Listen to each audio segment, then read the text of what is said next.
Бәкеше өзіңді айтып отырсың ғой, прогресс бар ғой, бар. Бұрынғы сайлаудағыдай емес, наблюдательінде көбі, оппонентің мойындап отыр.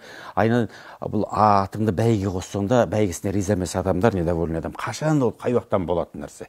Саяси процесс түгіл, жай ғана ат бәйгесін өткізсеңдер солай. Ал енді осыған байланысты бейт-көк бөлеп тонымды отқа жағып деген сияқты ал алаңға шықтық дейік. Әй, кім алаңға шығып, кім төңкеріс жасап мұратына жетті? Қай ел төңкеріс жасап өзі отырған бұтағын өзі аралайды? Ол Аблязов ішіне ол қан қатып қалған адам.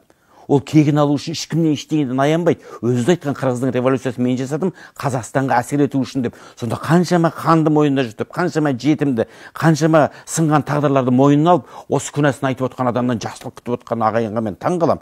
Әрине қыжыл бар.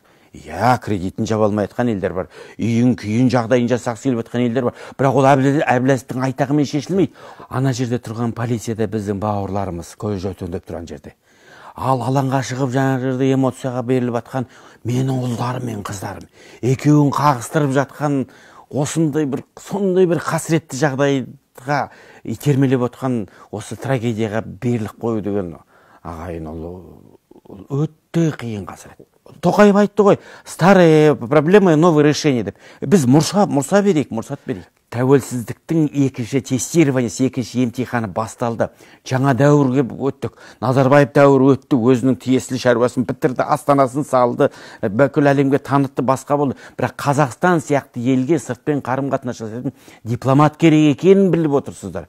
Енді осы нәрсенің бәріне мұрсат беру үшін бізге қазір ақыл, сабыр, мынау тарихи таным, осының бәрін терең түрде, зерделі түрде түсінетін бізге бір қазақтың ұлағы атты бір тектілігі қажет та. Болды.